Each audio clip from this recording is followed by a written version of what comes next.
Bismillahirrahmanirrahim. Assalamualaikum warahmatullahi wabarakatuh.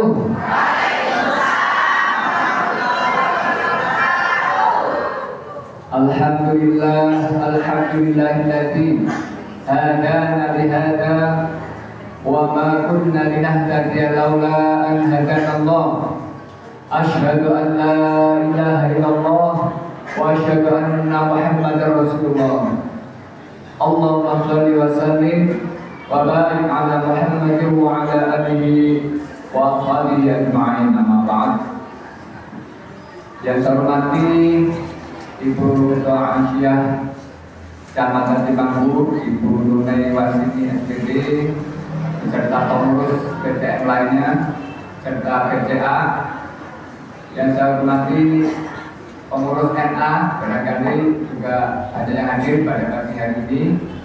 Yang saya hormati Bapak Haji Muhi, Ketua DKM Masjid Baitul Makmur yang dimuliakan oleh Allah Subhanahu wa Ta'ala, serta Bapak Ibu hadirin hadirat rahimahullah yang hadir di seluruh pelosok Kecamatan Timanggu. Alhamdulillah pada pagi hari ini saya bisa bersilaturahim dengan Bapak Ibu semua. Sholawat dan salam mudah-mudahan tetap tercurah limpahkan kepada baginda Rasulullah Muhammad Sallallahu Alaihi Wasallam beserta keluarga, sahabat, dan kita semua sebagai pengikutnya. Insya Allah, amin ya rabbal alamin. Sudah kenal saya, Bu? Sudah kenal belum? Pernah ngisi saya ya, kelihatannya ya, dulu di masjid Timanggu ya. Tapi barangkali ada yang tidak hadir. Perkenalkan, nama saya Saiful Anam. Ya, aslinya Purworejo. Ada yang dari Purworejo? Nah, ada ya. Saya menjadi warga Majenang tahun 93. Menjadi guru SMA Muhammadiyah Majenang, kemudian menjadi PNS guru SMP Negeri 2 Matarja. Alhamdulillah sekarang jadi pengawas SMP. Rumah saya belakang Rafa. Tahu Rafa Bapak Ibu? Ini dulu mau dibeli PKU nggak jadi, malah akhirnya beli Arisna. Bapak-bapak, ibu-ibu, hadirin hadirat rahimahullah. Dalam kesempatan ini mari kita bersama-sama untuk bersyukur pada Allah Subhanahu wa Ta'ala. Sehat Bapak Ibu? Alhamdulillah. Badannya sehat? Badannya sehat enggak? Berarti lengkapnya banyak nih ya Bu, ini ya. Badannya sehat, masa yang pakai orang sehat? Alhamdulillah badan sehat, pikirannya sehat. Nggak ada yang error-error di saudara. Takutnya ngalor juga begitu. Terus hatinya sehat nggak? Sehat. Ciri-ciri hati yang sehat gimana Bu? Senang mendengarkan ngaji, betul? Senang membaca Al-Quran, senang berzikir, dan itu ciri-ciri orang sehat. Kalau badan yang sehat itu muncul ketika kita cukup makan bergizi, betul? Dan istirahat, itu badan kita akan sehat. Dan dengan kalau nggak bisa makan, apalagi sudah 3 hari kok nggak memasukkan makan, alamatnya aduh, ini masuk ICU, ya betul? Bapak Bu? Ya. Kalau pikiran makanannya apa Bu? Pikiran makanannya apa? Supaya sehat. Belajar. Kalau nggak belajar, pikiran kita nggak sehat, ya. Artinya jadi makhluk yang bodoh, makhluk yang tertinggal, nggak tahu apa-apa, ya. Itu pikiran kita nggak sehat.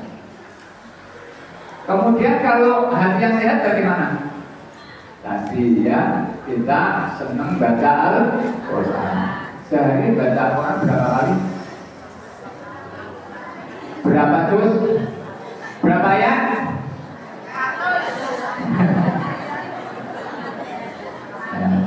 Penting loh, ya, penting loh baca Quran itu untuk supaya hati kita sehat. Ini Bapak Ibu ya. Jadi Islam itu harus seimbang ya. Badannya harus sehat, pikirannya harus sehat, hatinya juga harus sehat. Ya. Yang bisa memenuhi tiga kriteria ini hanya Islam. Negara Amerika, walaupun negara maju, pikirannya maju, badannya juga lebih sehat dari Indonesia, tapi hatinya banyak yang kosong, tidak sehat. Terbukti apa? Angka tingkat stres di Jepang itu lebih tinggi dibandingkan Indonesia. Orang yang bunuh diri di Jepang itu lebih banyak dibandingkan Indonesia. Maka di Jepang itu ada tempat khusus untuk bunuh diri, disediakan oleh negara. Negaranya bingung, tiap hari banyak yang bunuh diri di rumah, di pinggir jalan, di tempat umum. Akhirnya dibuatkan tempat khusus supaya tidak mengganggu masyarakat. Itu di Jepang. Orang Jepang itu sedikit-sedikit stres. Misalkan ada wali kota,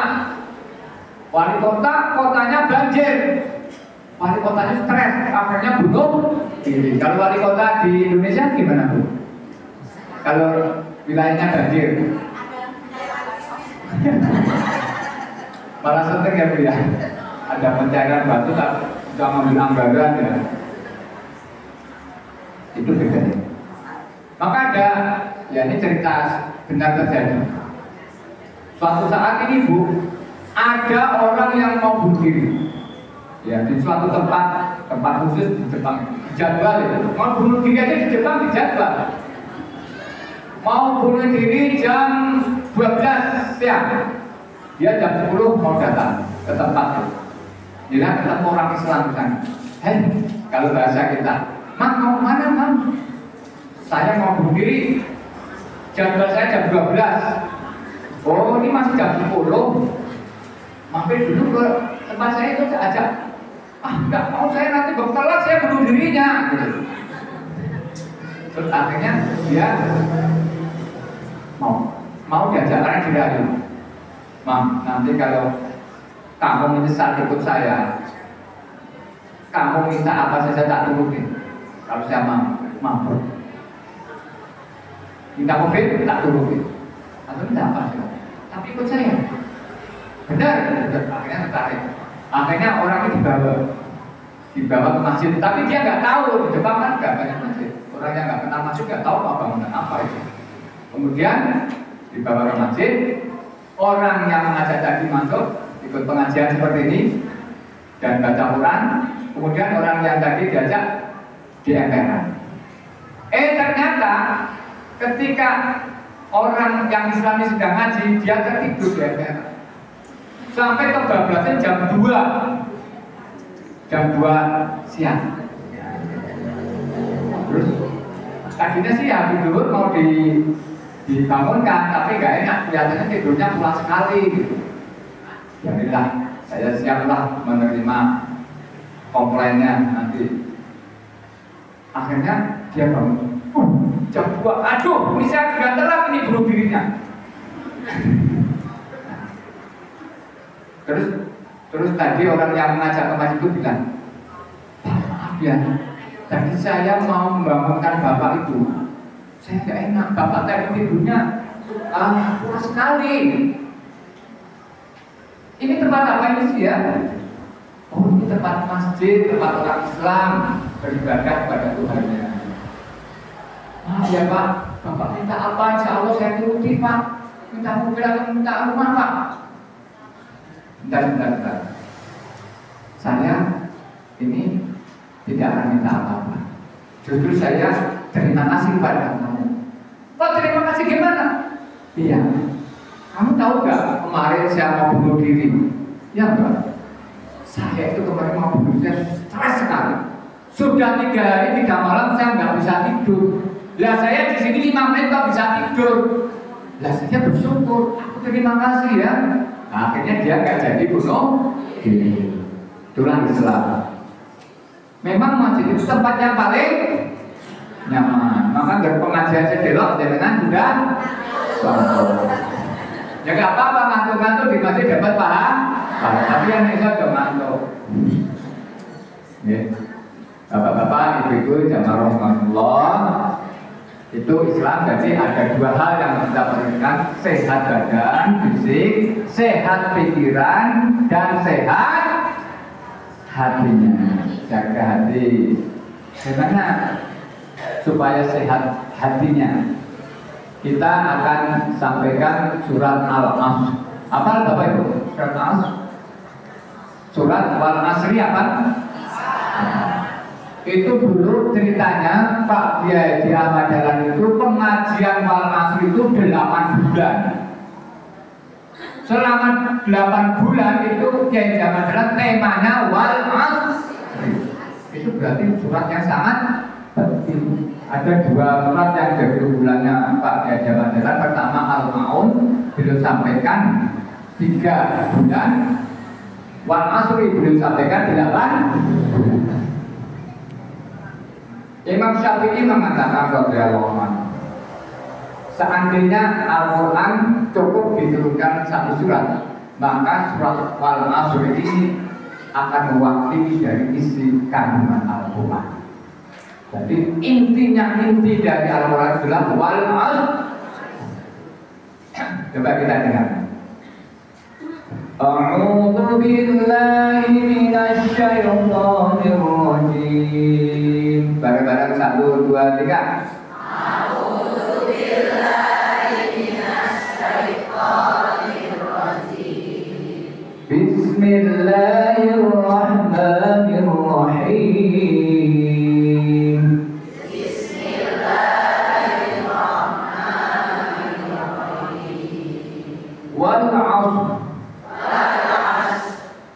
Wal 'asri innal insana lafi khusr.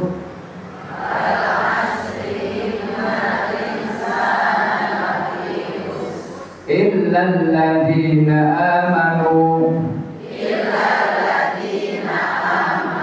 wa 'amilus salihati wa tawasaw bil haqqi wa tawasaw bis sabr.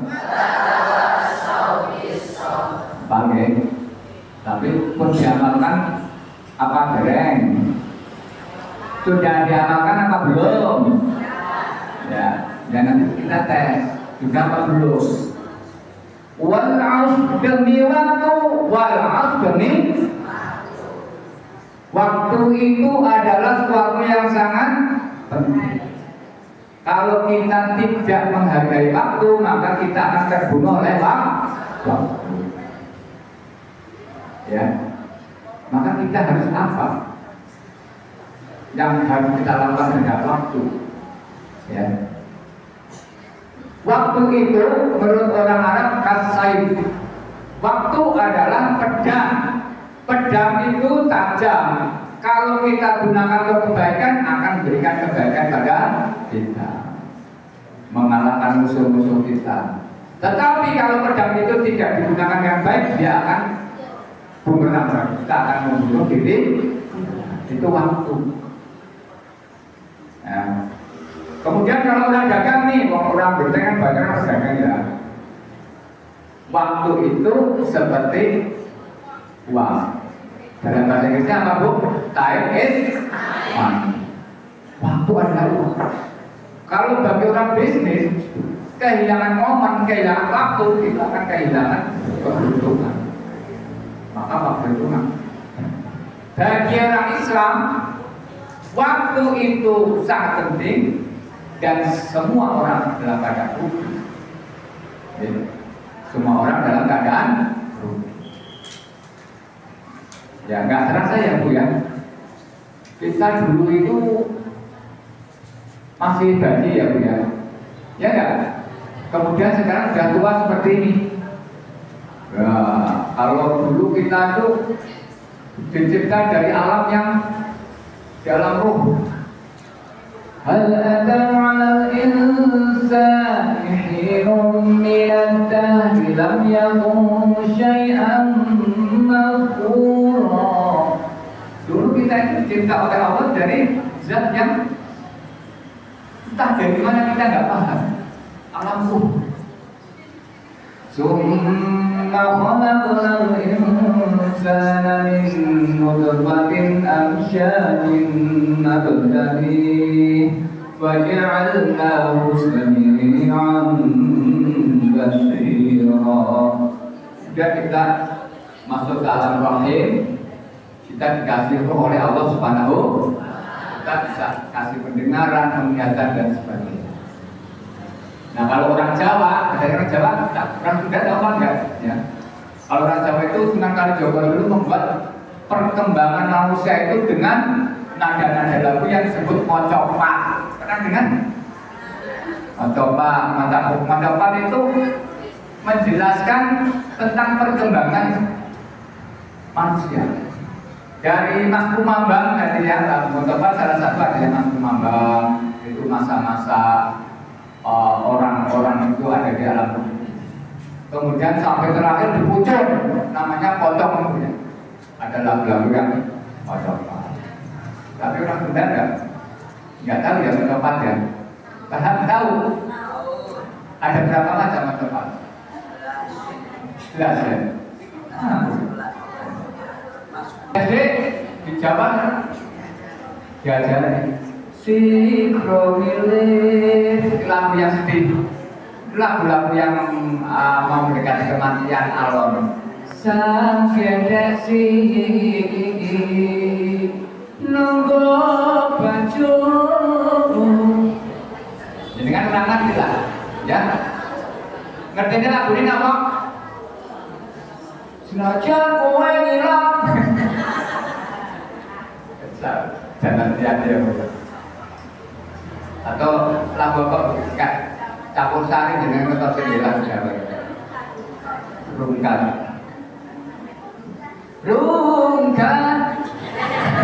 ente-entean rungkat kata rungkat nggak bisa. Bapak-bapak, ibu-ibu jamaah rahimahullah, itu proses kehidupan nggak terasa.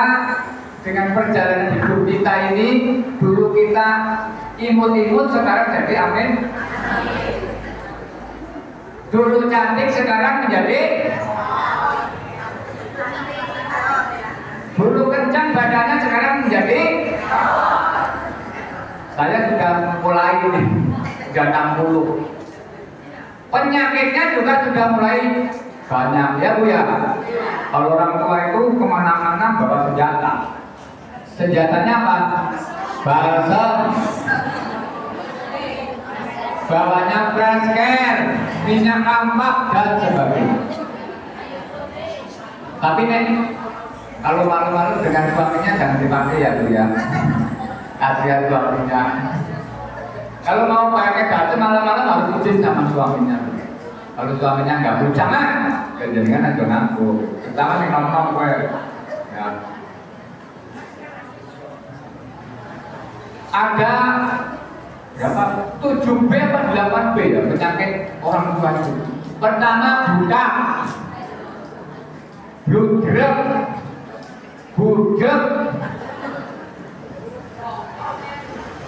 gawur, buyutan, bayan, beser. Budak rambutnya pun mulai disusir, jadi mulai ambruk, jadi bilang tua, rambutnya mulai putih. Sunatullah gitu. Wa man nu'ammirhu nakifhu fil khalq afala yaqilun. Surat apa itu? Ya atau Yasin jadi lama. Surat Yasin. Nek wong wis tuwa, kowe nanti akan kembali pada masa kecil. Ya sunatullah. Jangan terus kemudian merasa tidak akan sehat, mulai ke malam.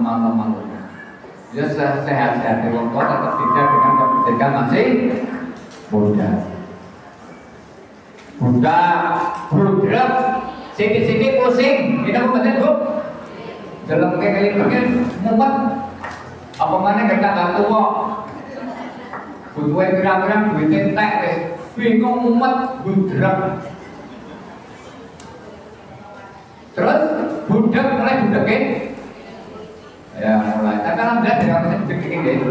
Tapi suatu saat dia akan mengalami, makanya kalau budak jangan jatuh membuli, karena kita suatu saat juga akan seperti budak. Gak bisa dinaranya busuk kurang jelas. Apa? Kita balik mana? Jelas mulai itu berarti. Terus belabur, jalan ke WA nih. Tulisannya apa ya? Tak jelas. Ya, mulai belabur. Terus buyutan buyutan kan di dekat. Pun rumah derek, berarti jenengan seno masih muda. Ngomongnya pun beda. Walaupun rasakan ya, suaranya pun beda. Kalau dulu, nak, gue harap nindi, mau kemana kamu nak? Dulu suaranya datang. Besok nggak mungkin ya. Nak, kamu mau kemana? Jangan tinggalkan saya di rumah, saya takut. Nanti kayak gitu kita. Saya sudah mulai berubah. Dulu waktu saya muda, suara saya itu lumayan bagus lah. Ya cuma cerita kayaknya. Saya dulu waktu muda itu pernah juara jadi tingkat kastingan. Waktu muda itu suaranya bagus. Sekarang sudah tua, naik suaranya udah berapa? Ternyata memang dulu ada aja saya dapat di rekam di radio ada ayyana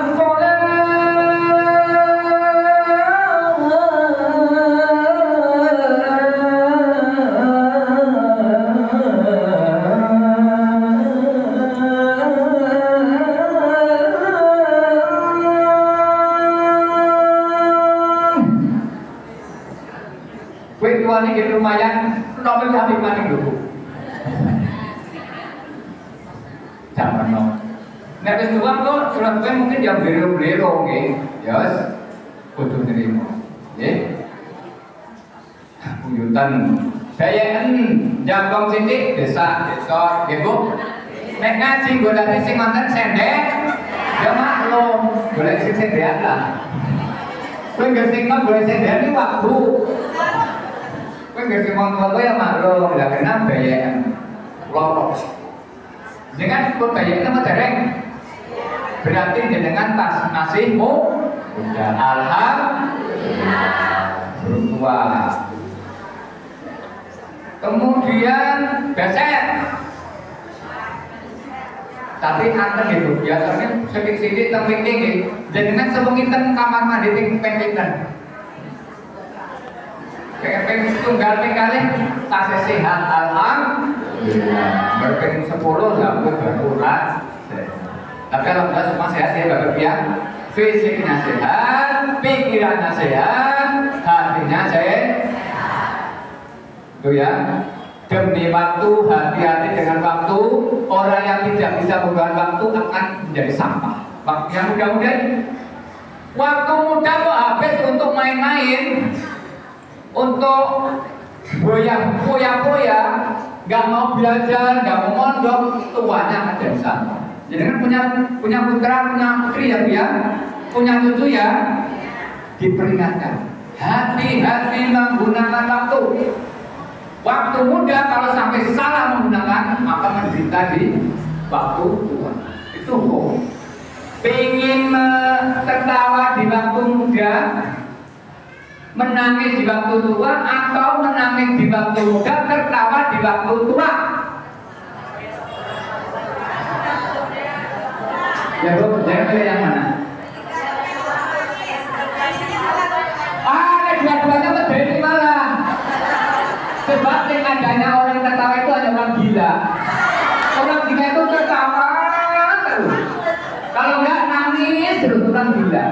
Adanya hukum dunia itu menangis di waktu muda, tertawa di waktu tertawa di waktu muda. Coba tanya nih Pak Haji, waktu muda bisa haji, berarti uangnya banyak ya. Bisa sukses, waktu mudanya pasti bekerja. Waktu bisa jadi guru, PNS. Yang penting dia sekolah pintar ya batik ya. Yang di sini saya menghadap kacamata aja. Dan kemana-mana kok. Oh iya deh. Kenapa itu kok untuk mandang dapur? Kalau saya minggu, aneh ya. Kalau orang itu tua pada plus, kalau saya minggu. Kalau baca Quran saya nggak pakai kacamata jelas, tapi kalau melihat orang dari jauh supaya jelas saya pakai kacamata. Berarti sudah tua. Tapi sejak kuliah saya sudah pakai kacamata. Itu ya, orang jadi dokter. Kenapa bisa jadi dokter? Karena waktu mudanya dia semangat belajar. Nggak ada dokter masuk sekolah duduk, terus sekolah SMP SMA bulan-bulannya nggak ada. Pasti dia tumbuh belajar diskusi dengan temannya ngerjakan tugas dari itu. Kenapa orang bisa jadi ustaz yang hebat? Karena waktu mudanya dia isi dengan belajar ilmu agama. Jadi kalau idolanya orang Muhammadiyah itu sekarang siapa bu? Siapa idolanya ulama Indonesia saat ini yang dari Muhammadiyah? Ustadz Adi. Itu kecerdasannya luar biasa. Pojok kanan, pojok kiri, Al-Quran bagus apa? Dan dengan penapalnya juz amal ya, apa ya? Pulau barang ini kan itu supaya orang dibuat lalen apalannya. Tapi beliau kok kayak mau muntah ya. Terus hebatnya lagi Ustaz Hadiat itu tidak hanya pandai di dunia agama, tapi juga peduli terhadap sosial. Beliau kemarin itu mendirikan yayasan untuk peduli alam dengan menanam Indonesia Menanam. Beliau bisa merubah tadinya sawah, tadinya daerah gambut yang tidak cukup sekarang jadi sawah berhektar-hektar dan nanti Sumatera. Kemudian daerah yang tandus sekarang jadi pertanian jambu. Itu beliau. Yang hebatnya lagi saya juga sebenarnya pemain pingpong ya, saya senang pemain tenis juga. Beliau kemarin mengadakan lomba pingpong internasional di Solo saja. Sponsornya beliau ini memang luar biasa. Sampai ini orang luar biasa. Itulah kader. Dan alhamdulillah saat ini kader Muhammadiyah sedang naik daun ya Bu ya. Alhamdulillah ada Ustadz Adi Jaya, jadi kita marwahnya terangkat. Alhamdulillah juga sekarang yang ikut dengan Pak Prabowo banyak sekali Bu. Anak-anak sekitar dari berbagai partai, dari berbagai ormas yang dimasukkan dan sebagainya, ada sekitar 26 kader Muhammadiyah yang jadi menteri maupun jadi wakil menteri di kabinetnya Pak Prabowo. Termasuk Dirjen Haji besok Pak, yang mengendalikan itu nanti bukan Kemenang tapi Pak Mas Dandi Azhar Simanjuntak dari Biro Khusus Haji. Terus penasihatnya dari dosen UNJ Profesor Sabar. Itu nanti haji yang ngurusi bukan Kemenang besok Pak, yang ngurusi itu Mas Dandi dan teman-temannya Biro Haji apa ya, bukan biro ya apa namanya, pokoknya badan yang ngurusi haji khusus haji.